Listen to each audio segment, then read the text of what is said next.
Hello everyone, কেমন আছে সবাই? তো দেখো, রবিবার দিন সন্ধ্যাবেলা চলে গিয়েছিলাম বাণীপুর লোকোৎসব মানে মেলাতে। যেহেতু বাড়ির কাছেই, আগেই বলেছি, তো সেহেতু চারজনেই গিয়েছিলাম। আর গিয়েই খেয়ে নিয়েছিলাম না, প্রথমে একটু পিঠে খেয়েছিলাম, তারপরে একটু দেখছিলাম আর কি, টেডি বিয়ার দেখছিলাম। তো এইগুলো কিন্তু এখানে দেখো, এই কুমিরটা কিন্তু খুব সুন্দর ছিল, অনেকটা বড় ছিল। আর তারপরে চলে গিয়েছিলাম আমরা প্রদর্শনীতে।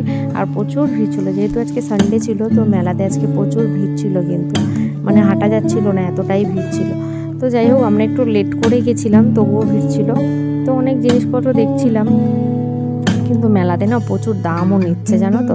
তো এবার দেখো, মূল মঞ্চের সামনেটা দেখো, জাস্ট কতটা ভিড়, মানে সানডেতে একটু বেশি ভিড় হয়।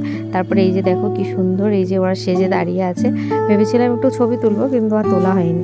তো তারপর মূল মঞ্চে খুব সুন্দর নাচ হচ্ছিল, তো নাচ দেখলাম, একটু নাচ দেখার পর তারপরে চলে গেছিলাম আমরা পেট পুজো করতে। আর এখানে আমরা খেয়ে নিয়েছিলাম, এটা হলো ভেটকি ফ্রাই। আর তারপরে আমরা দুজন খেয়ে নিয়েছিলাম, এটা হচ্ছে লোটে মাছের ফ্রাই। আর লোটে মাছের ফ্রাই খেতে কিন্তু আমাদের ভীষণ ভালো লাগে, আমরা দুই বান্ধবী দুজনেই মানে খুব ভালো খাই আর কি। লোটে মাছের ফ্রাইটা দারুণ টেস্ট হয়। তো দেখো, এই যে ও দেখাচ্ছে, সত্যি টেস্ট ছিল, একটু তেল বেশি, কিন্তু ভালোই ছিল খেতে। তাও খাওয়া দাওয়া শেষ করার পর আমরা আবার একটু ঘুরছিলাম, ঘুরে তারপর খেয়ে নিয়েছিলাম আমরা মথুরা কেক। তো মথুরা কেক খাওয়ার পর